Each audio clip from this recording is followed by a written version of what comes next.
Hello, and welcome to the latest edition of Colorectal Cancer Canada's Tush Talks. Colorectal Cancer Canada is the nation's leading colorectal cancer patient support group, and Tush Talks is our series of free webinars to get you the information that you need. We're joined today by Patti Kinch. Patti Kinch is a registered dietitian who brings over 28 years of expertise as a dietitian at Alberta Health Services. As the oncology dietitian at the Grand Prairie Cancer Centre, she specializes in nutrition care for patients in systemic and radiation treatment, as well as patients needing support in the community. Patti is a respected host of the Alberta Health Services virtual nutrition education programs, The Power of Nutrition and Nutrition Myths and Cancer. She serves as the Alberta representative for the Dietitians of Canada Oncology Network. Thank you so much for joining us, Patti. How are you doing today? I'm doing great. Thanks for having me here. Hey, we're thrilled. Let's start off with the basics. Can you tell me what it means to have a healthy, balanced diet? Yeah, absolutely. A healthy diet is a regular way of eating that provides you with enough nutrition to keep your body working well. We know that food is made up of many nutrients, carbohydrates, protein, fat, fiber, water, vitamins, and minerals. And each food has a different combination of these nutrients.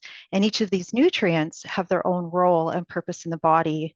So the way I like to look at healthy eating is very much like completing a puzzle, with each food being a unique part of that puzzle.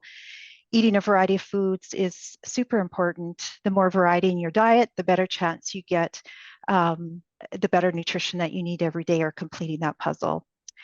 Eating well, though, does go beyond nutrients, which is something we sometimes don't think about. Food should satisfy you, they should meet your budget, and they should be celebrated. A healthy diet is one that suits your lifestyle, cultural beliefs, and preferences as well. Great. Can you provide an overview, maybe, of the role that diet and nutrition play in the journey of colorectal cancer patients from treatment all the way through recovery? Yeah, eating well from treatment through to recovery can help reduce the side effects from the treatment. We know it can speed up healing, recovery time. It helps to keep our immune system strong so that the body can fight infection, and it prevents muscle loss. People with colorectal cancer have higher nutrition needs, including a need for more protein. Protein, we'll certainly talk about it probably a little bit more, but it can support healing of tissues and prevent muscle loss. It does work better when it's combined with exercise and physical activity. As well, fiber and water both play a large role in the cancer journey. Fiber-rich foods, they help both with diarrhea and constipation. And water itself keeps us hydrated and prevents dehydration and everything that goes along with dehydration. So overall, eating well can give you energy. And when you include your favorite foods, it can provide you with comfort during your cancer journey. Hmm. Well, it's common to hear that there are diets that can be followed to prevent cancer or cancer recurrence. Is this true? I mean, if so, can you give some examples of foods or like a specific diet that might help to prevent cancer? Yeah, great question. Some foods may protect you from cancer, others may increase your risk. Hmm. The link itself between diet and the risk of developing cancer is very complicated, and research is ongoing to learn more. What we do know is that a healthy diet with a variety of foods and moving our bodies regularly helps to reduce our overall risk of cancer. To help lower your risk of colorectal cancer, it is recommended to specifically sort of look at three big ones: being physically active, eating a fiber-rich diet that includes whole grains, and eating and drinking dairy products and taking calcium supplements to get enough calcium daily. Research supports that there is a higher risk of colorectal cancer when eating red meat, so specifically beef, veal, pork, lamb, mutton, horse, and goat, and processed meats, which includes meats that have undergone any salting, curing, fermented, smoking. Consuming alcohol is another one, and having a higher amount of fatty tissue, body fat tissue. So, of these three, less is best for all of them. There is some evidence to support that a Mediterranean type style of eating, which is rich in fish, vegetables, healthy oils, and nuts, can help to reduce cancer risk as well as being heart healthy. Hmm. Many folks who are impacted by cancer say that many of the foods that are recommended to them to prevent cancer recurrence can make their stomach upset. Things like vegetables and fruits and some spices and other foods can give them pain, diarrhea, constipation. Is there a way that they can reduce the symptoms of their cancer and eat those foods? Yeah. Just firstly, there's definitely strong evidence that having at least 25 grams of dietary fiber helps protect against the colorectal cancer. High fiber foods such as whole grains, grain rice, barley, quinoa, whole wheat, our fruits, our vegetables, and pulses like our kidney beans, navy beans, and lentils are all great fiber sources. Unfortunately, the common side effect of eating more fiber-rich foods can be excess gas, gas-related pain, and temporary change in bathroom patterns, including diarrhea and constipation. These side effects, they can be lessened as your body gets used to eating more fiber. So it does take a little bit of time. And some strategies that you can try when eating more fiber-rich foods to help lessen these side effects is basically start low and go slow. Slowly add more fiber-rich foods in your day. This allows your bowels to adjust to having more. Spacing the fiber-rich foods out during the day. So instead of eating 2 to 3 large meals, try 5 to 6 smaller meals. Drinking enough water is a big one. As you eat more fiber, drinking enough fluids, it definitely helps with digestion and prevents the constipation. And movement. Go for a walk, move your body, especially after meals, can be a big help. These strategies can also help with gas pain. And some other suggestions that can help with gas pain are things like taking your time during meals, slow down how quickly you're eating, chew your foods really well, limiting, avoiding sugar alcohols. So things like sorbitol, xylitol, mannitol, these are often found in sugar-free products like gums and sugar-free candies. Straws, chewing gum, carbonated or fizzy drinks, and sipping on hot liquids can cause you to swallow extra air. So if you are prone to gas, it's a good idea to try and limit these. And if you find that certain spices in general are bothering you, just try different spice blends. It may just be 1 or 2 ingredients in there, or just, start slow again, lower the total amount of spice that you're eating.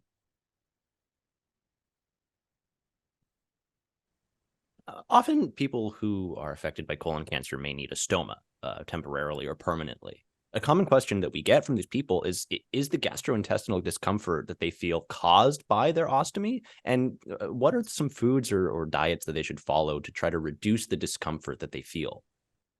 Yeah. So certainly while your body gets used to the ostomy, you can expect to experience some discomfort. During the first 6 to 8 weeks after the ostomy surgery, eating softer foods that are lower fiber can certainly pass through the stoma a lot easier.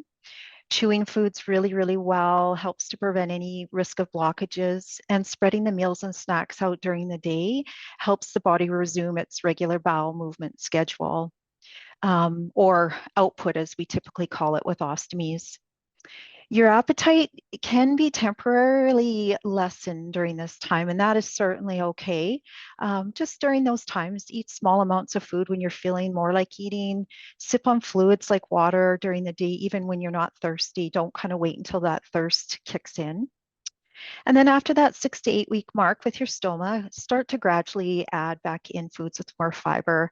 You will notice some foods and fluids will change the consistency or amount of the output or the stool, or the poop, as we often refer to it, that your ostomy will put out.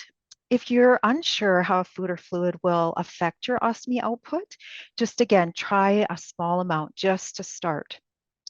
If you experience any gas and gas pain, as I previously mentioned, try to avoid anything that's going to cause you to swallow air. And also be aware of gas forming foods like broccoli, cauliflower, just to name a couple.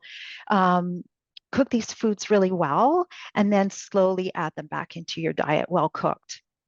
And I always remind people that if a food caused you gas before the ostomy, there's a good chance it's probably going to cause you some gas afterwards. So you kind of already have that heads up that something might be gas forming. And if you're experiencing hard or dry output of stool from the ostomy, that's hard to pass through the stoma, clearly, more water, eating more fiber-rich foods, and again, being more active, more movement. If your output is higher than usual, it may be caused by eating or drinking something, and it may just get better on its own. But if you do experience higher than normal output with no known cause, it's important to contact your healthcare team for support, especially because a higher than usual output can put you at risk for dehydration. Hmm. Well, about hydration, excuse me. About hydration, what are some of the common challenges that patients with an ostomy may face when it comes to maintaining that proper hydration? How Mhm. can those be addressed? Yeah, no matter what type of stoma you have, it's important to drink enough fluids. This keeps your stoma healthy, keeps it working like it's supposed to, and helps to keep you hydrated. Most adults need about 9 to 12 cups of fluid every day, and the amount of fluid you need certainly goes up in hot weather or when you're doing physical activity, exercise, anything like that. And then also, if you're having any issues with vomiting or diarrhea, the fluid needs are going to go up. Drinking water, great way to hydrate. Other fluids, milk, any type of plant-based beverages, unsweetened juice, even soups and fruits can help to replenish some of that fluid. If you do have higher than usual output from your ostomy, it can sometimes be more difficult, as I mentioned earlier as well, to stay hydrated. And dehydration, it presents itself, in different ways, but it can cause fatigue, nausea, headaches, just generally feeling unwell. So sip on fluids through the day to prevent the dehydration. Don't wait until that thirst sensation kicks in. You can also try things called oral rehydration solutions, sports drinks, broth and vegetable juices. These help to replenish both the fluids and potentially lost electrolytes. And it is a good idea to limit drinks with any added sugars, any caffeine, and any alcohol, because we do know that these can increase your ostomy output.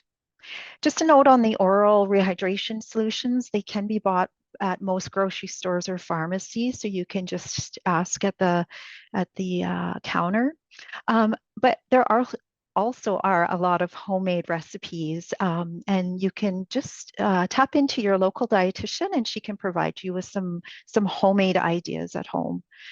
If you are having trouble staying hydrated from treatment side effects like nausea, vomiting, diarrhea, taste changes, it's just really important to let your healthcare or your cancer team know so that they can help further. Well, following up on that, when CRC patients have their reversal surgery, they often report having very uncomfortable symptoms, such as diarrhea and not being able to leave the house for fear of always needing a bathroom within a few feet.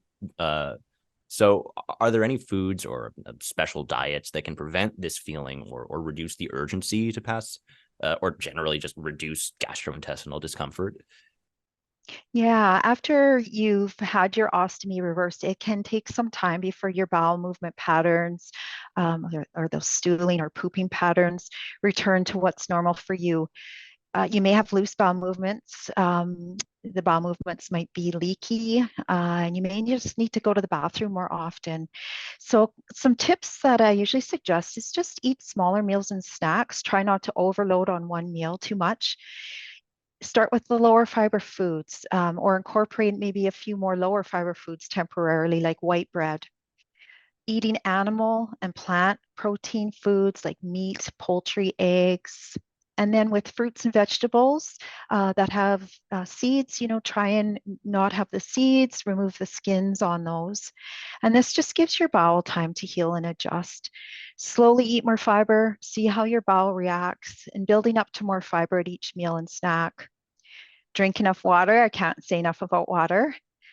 And fattier foods, like deep fried foods, they can sometimes make bowel movements looser.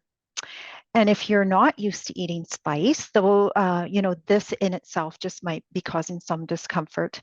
And then again, the reminder about the sugar alcohols, the sorbitol, the xanthol, those in sugar-free foods and chewing gum can cause some stomach upset or discomfort.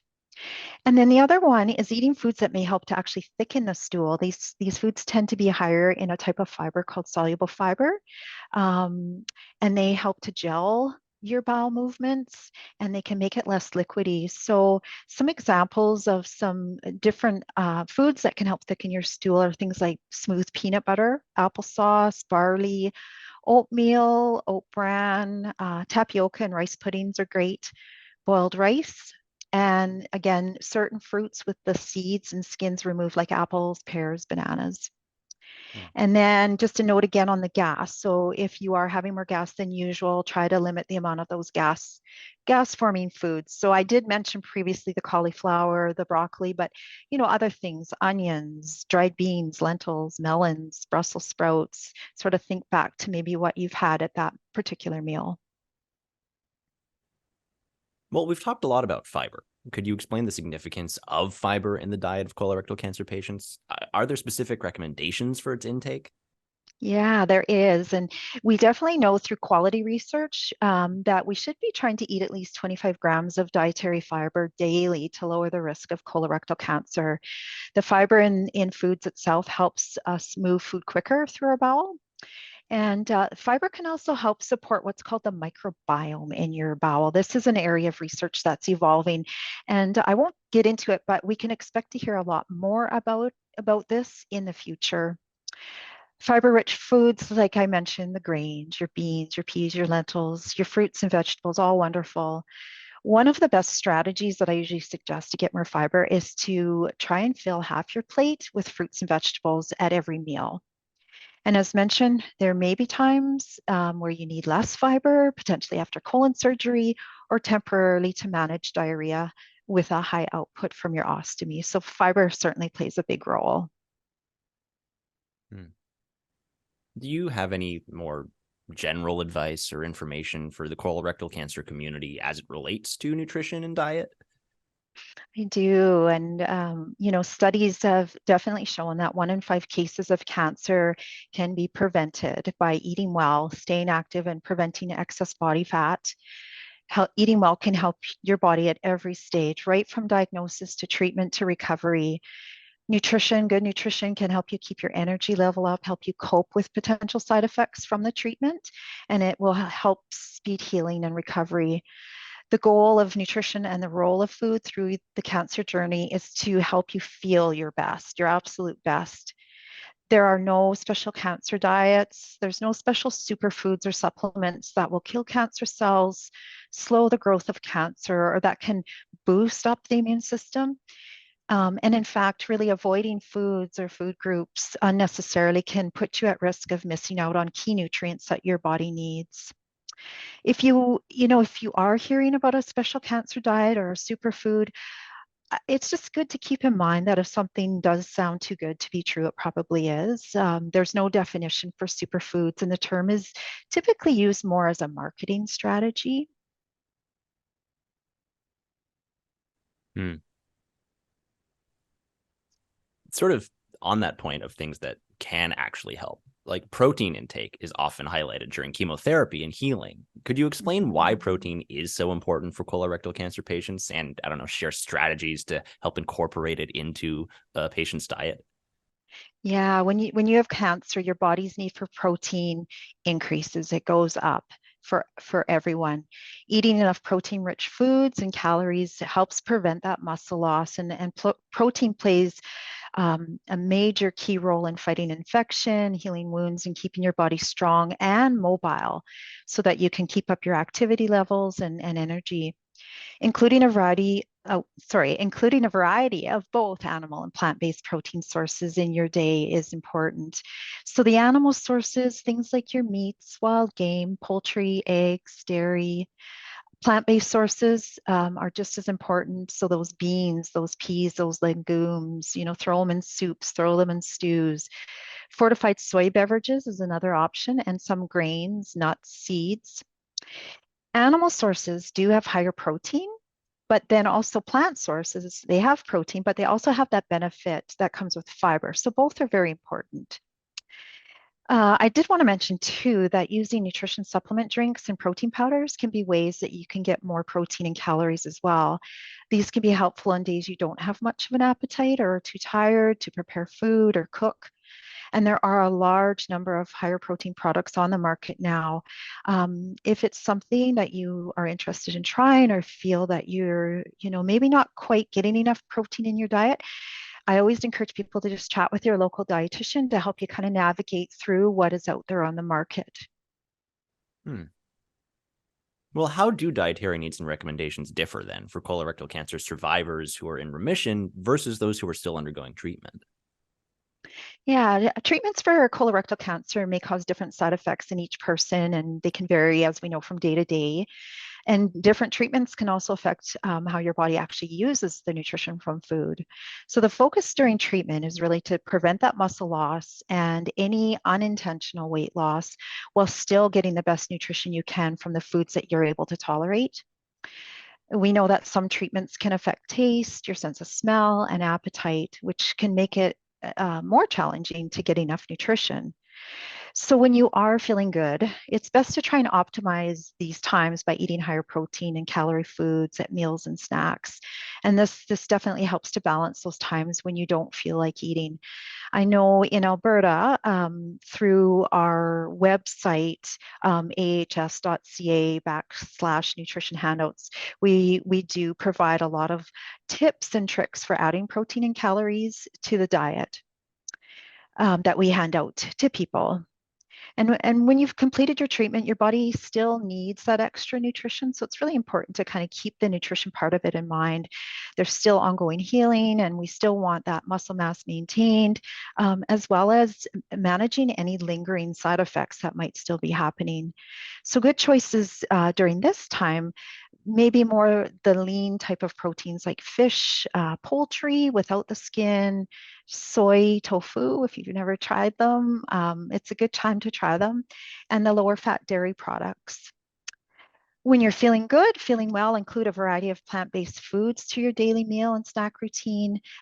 Those plant-based foods, like I mentioned, fruits, vegetables, whole grains, beans, peas, lentils, they all offer very unique individual cancer-fighting compounds. And again, at meals, fill half your plate with veggies, like the leafy greens, carrots, broccoli. As dietitians, we always focus on getting your nutrition from food first. It's usually the easiest and best way to go. Keep active, move your body. All activity is great. And just with activity, what I usually suggest is try to get at least 150 minutes each week, spread throughout the week. So that in itself is a nice goal to kind of aim for. I'm a big tofu fan. Wonderful. So you talked about dietitians as a resource a couple times in this talk. If an individual impacted by colorectal cancer wanted to consult with a nutritionist or a dietitian, which qualifications should they be looking for? Where might they go to search for a professional with those qualifications? Yeah, thank you for this question. This is a great question because it can get a little bit confusing out there. The terms registered dietitian, registered nutritionist, dietitian, and nutritionist are all regulated to varying degrees in each province by a provincial regulatory body. And the purpose of this is to protect the public by ensuring that there's a proper education and that there's competency standards that are achieved by that person and maintained. The title dietitian is actually protected all across Canada, just like the title nurse and the title physician would be. The title nutritionist is protected in only 3 provinces. So it's actually protected in Alberta, Quebec, and Nova Scotia. So titles of nutrition consultant, registered holistic nutritionist, certified nutritional practitioner, those are just examples of practitioners that aren't regulated by a provincial body. So to ensure you're accessing a qualified nutrition professional, look for the credentials RD, which stands for registered dietitian, PDT or DTP, which would be the French equivalent. You can also just contact the regulatory body in your province to confirm that a professional is registered. And the Dietitians of Canada website, which is dietitians.ca, it does have more information on protected titles in Canada and listings to help you find a dietitian in your area if you're having a hard time finding one. You can also contact your local cancer center, your local public health centers, and local hospitals to ask about dietitian services there. Wonderful.